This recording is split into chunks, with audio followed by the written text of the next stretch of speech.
Baik, selamat pagi, siang, dan sore, Bapak Susatyo selaku dosen pengampu mata kuliah rekayasa nilai.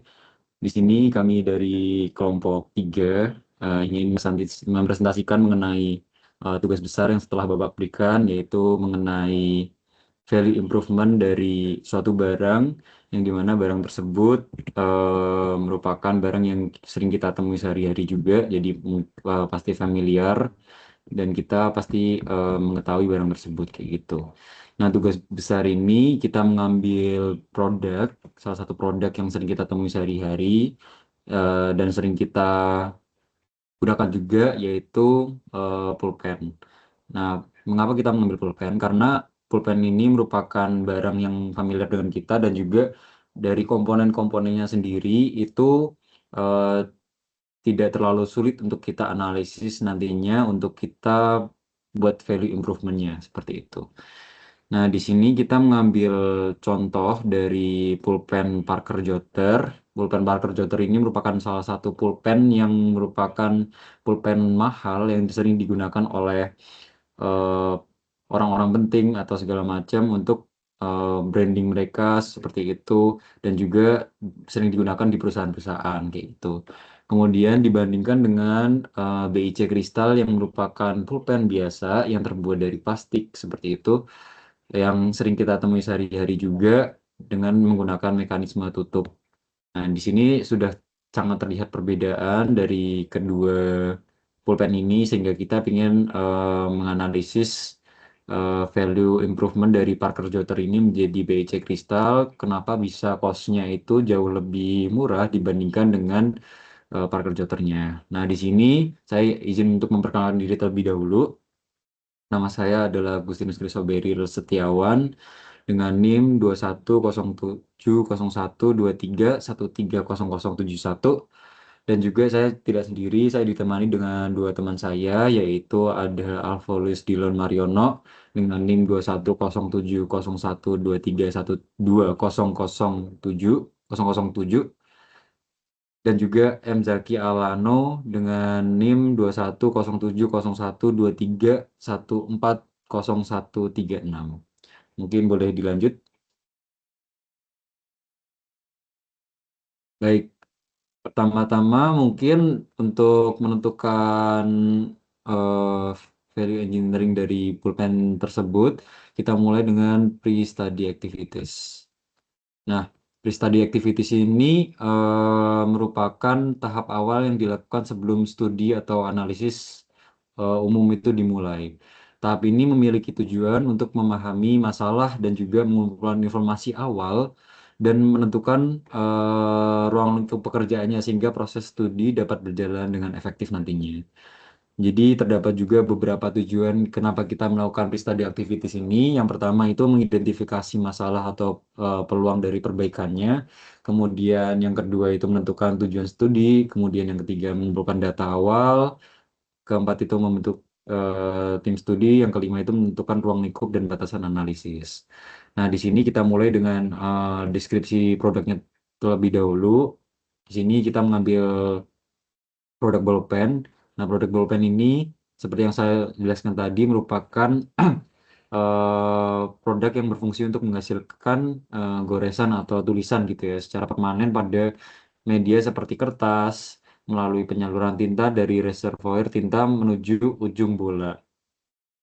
Nah, produk ini biasanya digunakan secara luas dalam kegiatan pendidikan, perkantoran, maupun kebutuhan sehari-hari. Jadi, udah pasti familiar dengan kita. Nah, secara umum, bolpen ini terdiri atas beberapa komponen utama, yaitu tabung atau bodi, tinta, ujung bola, serta mekanisme pelindung ujung pena berupa tutup atau mekanisme klik. Nah, di sini nanti bakal terlihat jelas perbedaan antara pulpen Parker Jotter dan juga BIC Crystal, di mana mekanismenya itu berbeda untuk melindungi ujung pulpennya seperti itu. Selain tersebut, fungsi dasar dari pulpen itu adalah sebagai alat untuk menulis informasi dan juga memberikan goresan seperti itu. Pulpen ini juga memiliki fungsi sekunder seperti memberikan kenyamanan saat digunakan, melindungi tinta dan kebocoran, meningkatkan estetika produk, serta mencerminkan citra atau prestige pengguna. Sehingga di sini ini merupakan fungsi-fungsi sekunder yang tidak terlalu eh, bisa kita ganti lah istilahnya untuk kita dapat menekan cost di mana itu merupakan konsep dari value engineering. Nah, dalam paparan ini, analisis rekayasa nilai dilakukan pada produk pulpen dengan melihat alternatif yang memiliki fungsi dasar yang sama, yaitu Parker Jotter sebagai pulpen premium dan juga BIC Crystal sebagai pulpen ekonomis. Kedua produk ini memiliki fungsi utama untuk menulis informasi, tetapi menggunakan material, desain, dan fitur yang berbeda, sehingga menghasilkan biaya dan nilai yang berbeda bagi pengguna. Nah, nanti dari sini sudah terlihat perbedaannya. Nanti akan kita bahas lebih lanjut mengenai value improvement dari pulpen Parker Jotter ini menjadi BIC Crystal. Kenapa bisa cost-nya itu jauh lebih murah? Seperti itu. Bisa di next. Kemudian setelah pre-study activity, kita akan masuk ke information phase. Nah, information phase ini merupakan tahap di mana salah satu tahap dari value engineering yang dilakukan setelah pre-study activities. Pada tahap ini, kita sebagai tim induk mengumpulkan dan menganalisis seluruh informasi yang berkaitan dengan produk, prosesnya, ataupun sistem yang akan dikaji lebih lanjut. Nah, terdapat tujuan utama dari information phase ini yaitu untuk memahami objek studi secara menyeluruh sebelum melakukan analisis fungsi dan mencari alternatif perbaikan. Kemudian bisa di next.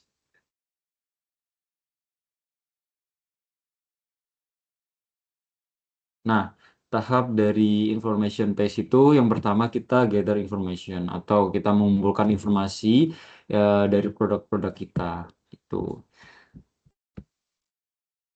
Nah, Parker Jotter dan BC Crystal itu merupakan dua produk pulpen yang memiliki fungsi utama yang sama, yaitu sebagai alat untuk menulis atau memberikan goresan seperti itu. Namun Parker Jotter dirancang sebagai pulpen premium dan BC Crystal dirancang sebagai pulpen yang ekonomis. Nah, terdapat aspek-aspek yang kita analisis di sini, terdapat basic functionnya, yaitu make permanent writing itu sama antara Parker Jotter dan BJ Crystal. Kemudian material utamanya itu berbeda, yang Parker Jotter itu stainless steel, kemudian yang BJ Crystal itu plastik. Kemudian untuk sistem tintanya itu Parker Jotter itu refillable atau dapat direfill. Untuk yang BC Kristal itu sekali pakai. Kemudian untuk target pasarnya, tentunya Parker Jotter ini karena lebih mahal, target pasarnya itu lebih premium dan BC Kristal itu lebih ke eh, market massa seperti itu. Kemudian untuk aspek fokus desainnya yaitu Parker Jotter ini fokusnya ke durability dan appearance. Kemudian untuk BIC Crystal ini cost efficiency. Seperti itu. Next. Oke, masuk ke value problem. Biaya produk Parker Jotter itu relatif tinggi karena biaya estetika dan material premium. Jadi terdapat ornamen-ornamen tambahan yang ada di pulpen Parker Jotter ini sehingga membuat harganya itu lebih mahal atau biaya produksinya itu lebih mahal. Sementara fungsi yang diinginkan pengguna yaitu penulis informasi itu juga sudah tercapai di pulpen yang istilahnya cost-nya itu lebih murah. Ya, dapat kita capai dengan pulpen BIC Kristal saja. Nah, beberapa komponen yang meningkatkan biaya ini di eh, Parker Jotter itu ada body berbahan stainless steel, kemudian mekanisme klik yang lebih kompleks, kemudian finishing premium dari Parker Jotternya sendiri, kemudian yang keempat itu brandingnya yang premium dan kemasan yang eksklusif. Nah, ini merupakan komponen-komponen yang merupakan komponen yang bisa meningkatkan cost itu sendiri. Kenapa dan salah satu menjadi alasan kenapa Parker Jotter ini merupakan bolpen yang mahal kayak gitu. Oke, boleh di next. Nah, sedangkan kita identifikasi nilai itu sendiri. Kita tahu jika kita Ini merupakan rumus dari nilai itu sendiri atau value, yaitu function itu berbanding terbalik dengan cost. Nah, jika value itu sama dengan function dibagi cost. Jika dengan nilai hanya nilai dasarnya itu hanya digunakan untuk menulis saja, maka BIC kristal memiliki value yang lebih tinggi karena fungsi yang diperoleh sama dengan biaya yang jauh lebih rendah. Nah, di sini eh, value-nya itu dicapai lebih tinggi karena fungsinya itu sama atau pembilangnya itu sama dan dibagi dengan cost-nya antara Parker Jotter dan BIC Crystal itu Parker Jotter cost-nya lebih tinggi. Artinya jika penyebutnya lebih tinggi, value yang akan didapat itu jauh lebih kecil. Nah, sehingga di sini jika fungsinya sama dan cost-nya dari BIC Crystal itu lebih rendah, maka value yang didapat dari uh, pulpen BIC Crystal itu akan jauh lebih tinggi dibandingkan Parker Jotter. Bisa di next. Nah, kita bisa tahu kenapa cost yang dikeluarkan itu jauh lebih tinggi dengan perbandingan harga. Nah, di sini pulpen Parker Parker Jotter itu memiliki harga yang jauh lebih tinggi, yaitu sebesar 250 untuk per bijinya, per biji pulpen, sedangkan untuk BC Kristal itu hanya 5.000. Nah, ini merupakan perbandingan yang cukup menjomplang dari antara dua produk pulpen ini, sehingga perlu kita analis lagi apa sih yang membuat antara pulpen Parker Jotter ini jauh lebih mahal dibandingkan dengan pulpen BIC Kristal seperti itu. Bisa di next.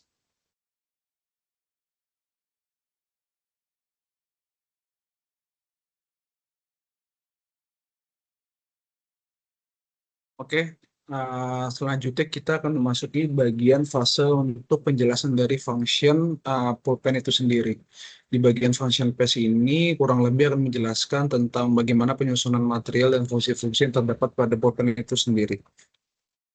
Untuk fungsi dari pulpen itu sendiri, basic function yang fungsi utama, kenapa alasan produk pulpen itu dibeli? Karena yang pertama adalah untuk menulis informasi. Sehingga dalam pembelian pulpen tersebut biasanya dibeli dengan tujuan untuk penulisan ataupun hal-hal yang berurusan dengan menulis informasi. Untuk secondary function-nya, pertama pulpen itu bisa menampung tinta, melindungi ujung pena, memberi kenyamanan genggam, meningkatkan estetika, dan meningkatkan prestis. Nah, di sini terdapat phase diagram. Phase diagram ini adalah diagram yang menunjukkan kenapa produk tersebut dibuat. Di sini kita bisa lihat di sebelah kiri itu ada output dan di sebelah kanan ada input. Jika kita baca dari sebelah kanan dari input, maka kurang lebih secara general pulpen ini dibuat pertama untuk jok. Pulpen Potter Joker ini adalah memproses bahan inputnya adalah memproses bahan logam dari stainless steel. Lalu merakit mekanisme penulisannya, terus memastikan daya tahan bodi logam tersebut, lalu mengontrol aliran tinta, memberikan alat menulis, dan memberikan alat menulis yang premium untuk outputnya. Dan itu tujuan dibuatnya pulpen yang berbahan stainless steel ini, untuk menghasilkan alat menulis yang premium. Lalu di sini ada komponen pulpen Parker Jotter. Untuk komponen-komponen yang terdapat pada pulpen Parker Jotter ini, pertama ada push button. Di sini dia mengaktifkan mekanisme ink. Lalu ada spring. Spring ini mengembalikan posisi refill setelah ditekan, atau bisa kita sebut dengan pegas. Untuk upper barrel, itu terdapat di bodi atas pulpen tersebut. Lalu ada klip penjepit pulpen pada saku. Di sini komponen klip ini bertujuan untuk menjepit pulpen pada saku baju. Lalu ada lower barrel, itu bodi bawah pulpen. Ada writing tip, ujung bola pena untuk menulis. Ada ink tube, saluran tinta menuju ujung pena. Lalu ada ink reservoir, itu sebagai penyimpanan tinta. Nah, lalu ada mekanisme kliknya yang terdiri dari assembly push button sama spring. Lalu ada ink refill assembly yang terdiri dari assembly writing tip, ink tube, sama ink reservoir itu sendiri. Lalu di sini juga ada bill of material dari Parker Jotter di di level 2 sebagai penyusun paling bawah. Di sini terdiri dari ink tube, ink reservoir, dan writing tip yang menghasilkan mekanisme berupa ink refill assembly. Lalu diklik mekanisme assembly terdiri dari push button sama spring. Lalu setelah itu di bagian level 1 penyusun Parker Jotter terdiri dari ing raffle assembly, upper barrel sama lower barrel, klik mekanisme assembly dan clip. Nah, dan ketika digabungkan bisa membentuk satu produk Parker Jotter. Di sini cost of good sini terdiri dari 6 fungsi. Pertama ada memproses bahan logam, ada uraian pekerjaannya itu sendiri, persiapan material stainless steel, pemotongan pembentukan upper barrel dan lower barrel, pembentukan komponen logam pendukung, dan pemeriksaan dimensi dan kualitas material. Diperkirakan untuk cost dalam manufacture ini sekitar 9.000. Untuk fungsi merakit mekanisme penulisan dengan uraian pekerjaan yang terlampir, kurang lebih sekitar 10.500 untuk cost of manufacture ya. Lalu untuk nomor 3 di bagian fungsi, memastikan daya tahan bodi logam didapati sekitar Rp7.500. Lalu untuk mengontrol aliran tinta dengan uraian pekerjaan sebagai berikut didapati sekitar Rp11.000. Dan yang terakhir ya, dan selanjutnya fungsi kelima memberikan alat menulis dengan uraian pekerjaan sebagai berikut didapati sekitar Rp7.000. Dan yang nomor 6 memberikan alat menulis yang premium dengan uraian pekerja terlampir didapati sekitar Rp5.000 untuk cost of good manufacture. Lalu di sini bisa terlihat bahwa kalkulasi dari biayanya untuk biaya akhir output yang didapati ada Rp50.000. Lalu sini ada analisis fungsi bahwa sebenarnya BIC Crystal dan Parker Jotter yang sama-sama pulpen itu secara basic material bisa digunakan untuk menulis informasi. Lalu sama-sama juga bisa menampung tinta dan melindungi ujung pena. Namun bedanya untuk Parker Jotter, di sini mereka memiliki tampilan yang lebih premium, prestis, dan memiliki prestis untuk pengguna. Sedangkan untuk ketahanan jangka panjangnya, BC Crystal lebih sedang dibandingkan dengan Parker Jotter yang bisa bertahan lebih lama.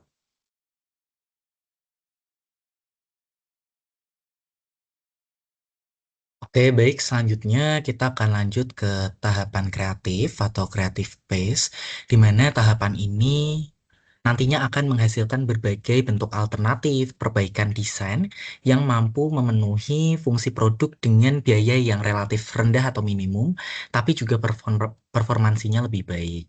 Nantinya juga akan dilakukan brainstorming terkait dengan value-nya. Caranya yaitu bisa mungkin menaikkan atau menurunkan fungsinya, terus juga menaikkan atau menurunkan cost-nya, atau kedua hal itu atau kedua indikator itu tidak dinaikkan, tidak diturunkan, tapi justru malah tetap. Nah, nantinya akan berdampak kepada value-nya seperti apa.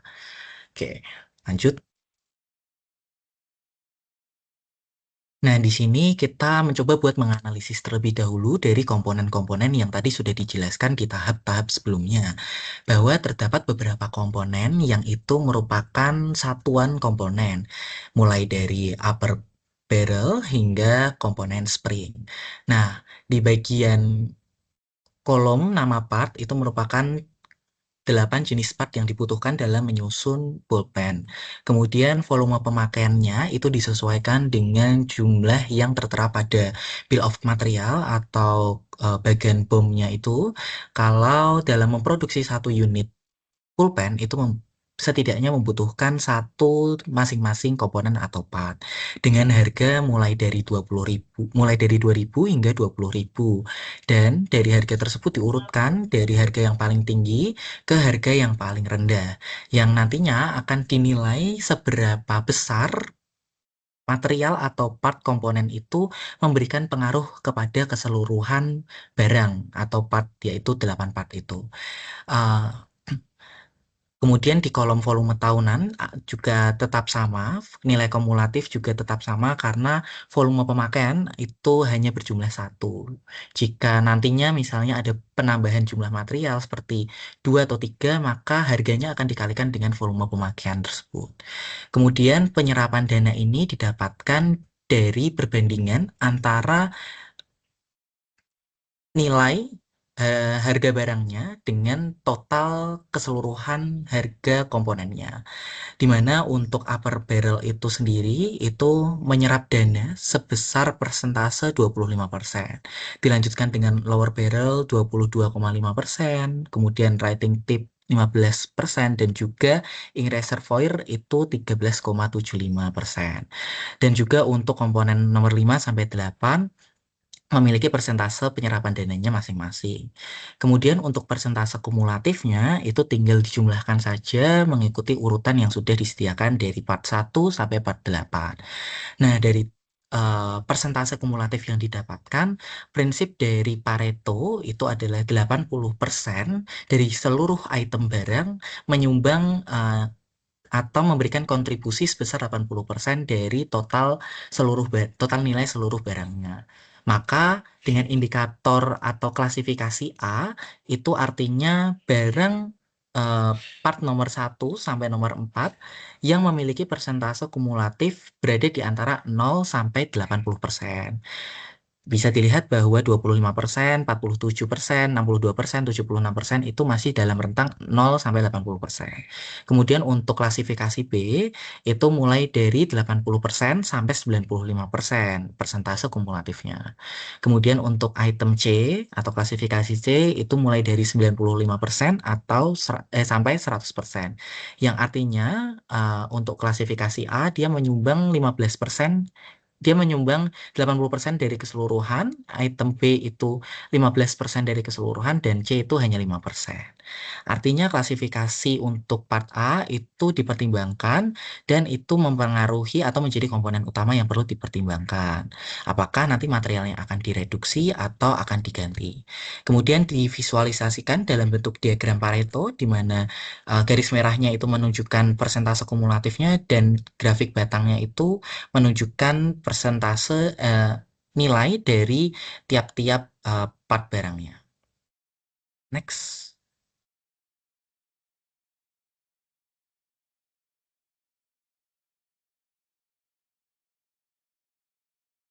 Bisa dilanjut?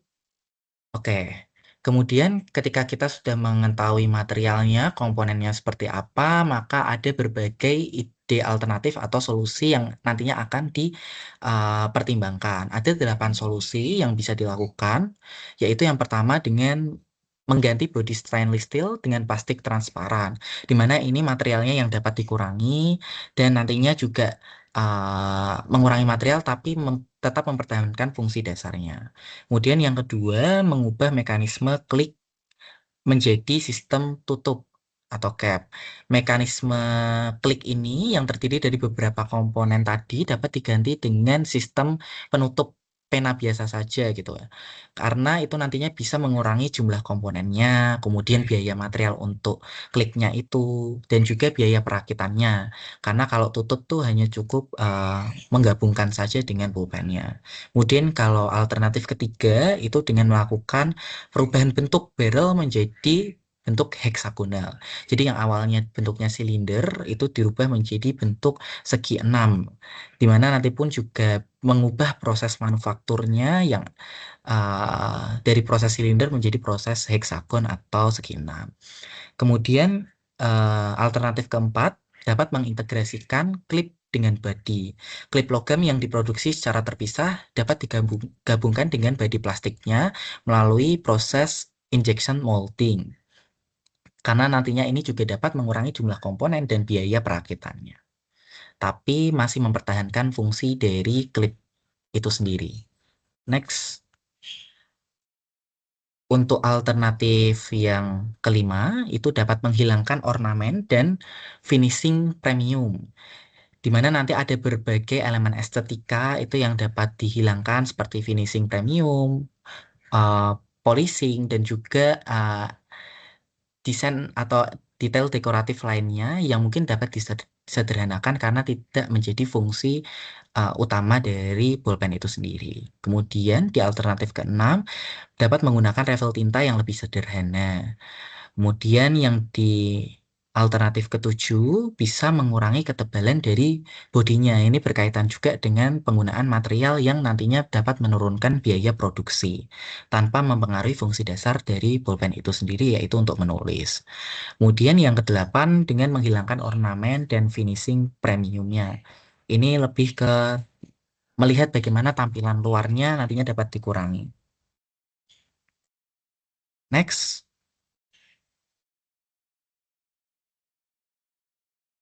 Kemudian dari berbagai atau dari 8 alternatif ide yang ada, dipilihlah 3 alternatif terpilih, yaitu alternatif 1 mengganti body stainless steel dengan plastiknya, ini berkaitan dengan materialnya. Alternatif kedua mekanisme klik jadi tutup pulpennya. Dan alternatif ketiga itu mendesain minimalis tanpa adanya ornamen dan finishing premium atau menghilangkan detail dekoratifnya dengan tujuan yang tertera seperti adanya penghematan biaya material, mengurangi biaya manufaktur, kemudian proses produksinya menjadi lebih cepat dan sederhana, dan mengurangi biaya material. Next. Kemudian lanjut ke tahap evaluation phase, di mana tahap ini nantinya berfungsi untuk menentukan apakah dari alternatif yang ada itu kita dapat memilih salah satu di antaranya. Nah, next.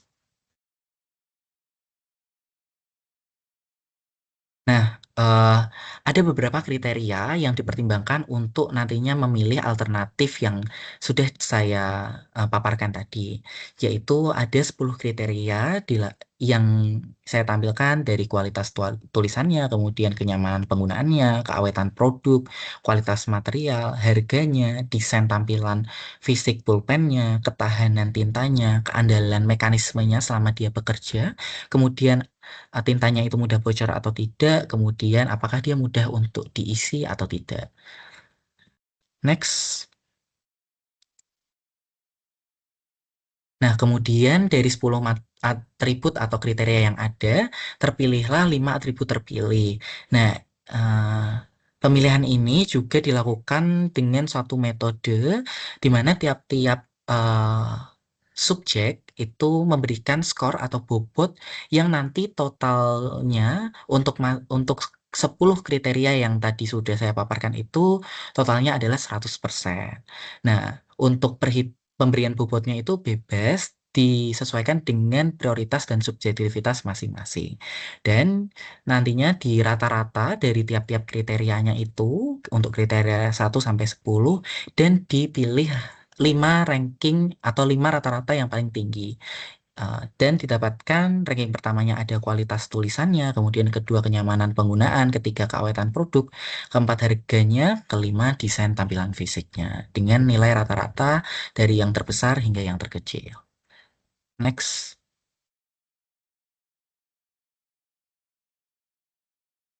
Kemudian, ini merupakan visualisasi dari diagram hierarki evaluasi produk dari produk kita, yaitu Bull Point.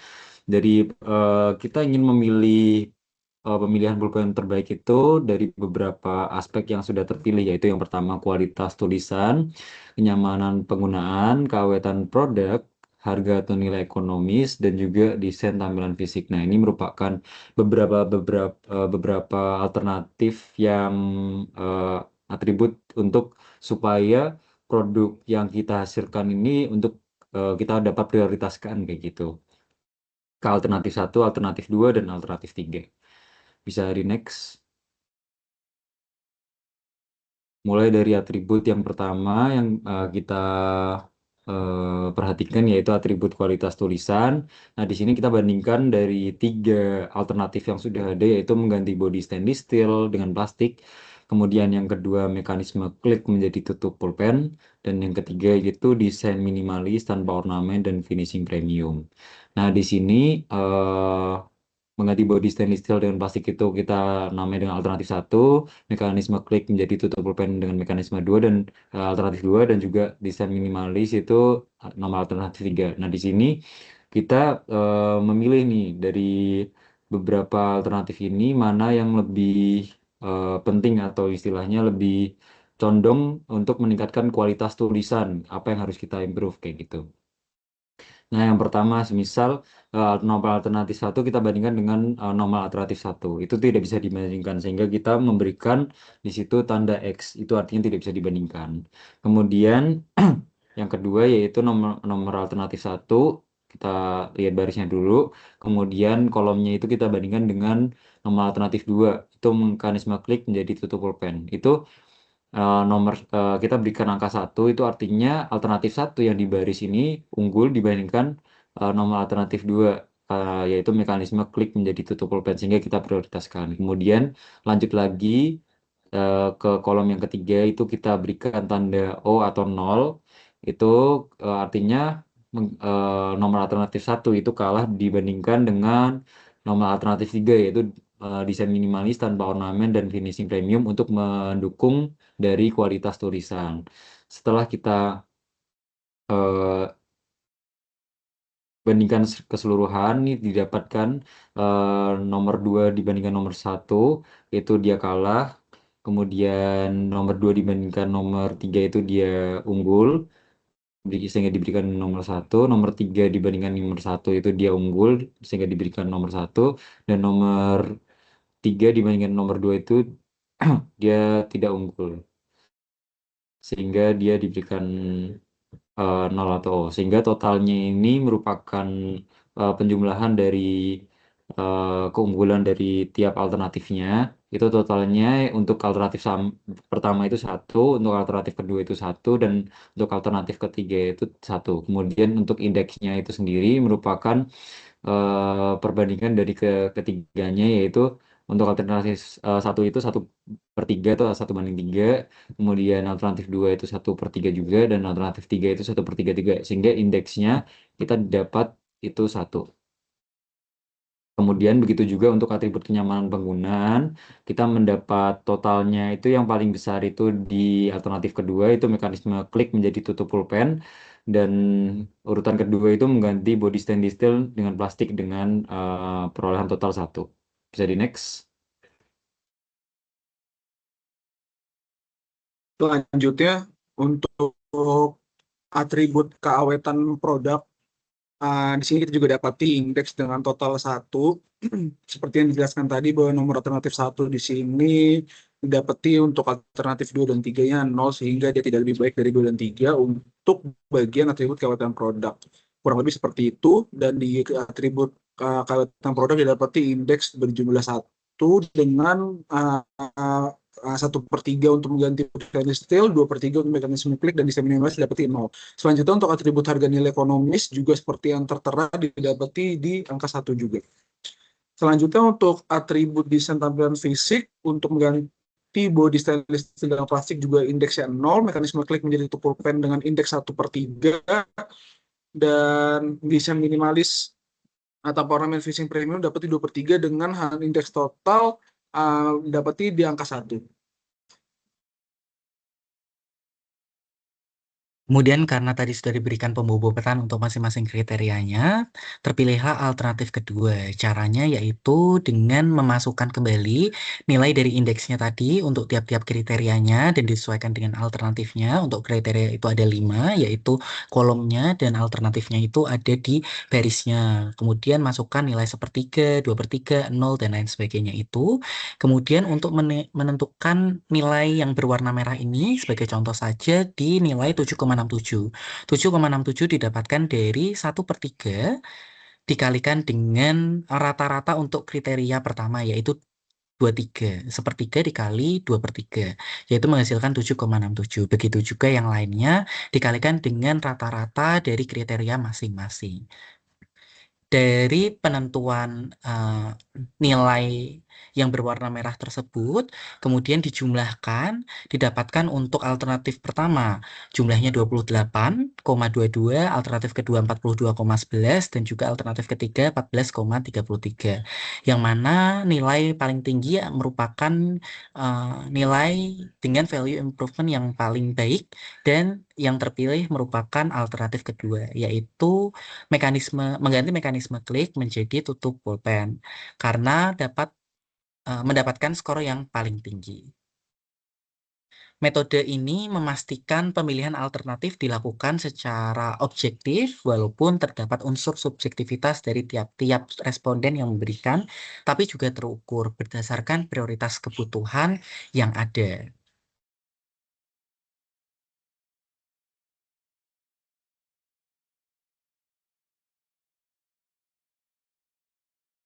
Terima Nah, kasih atas perhatiannya.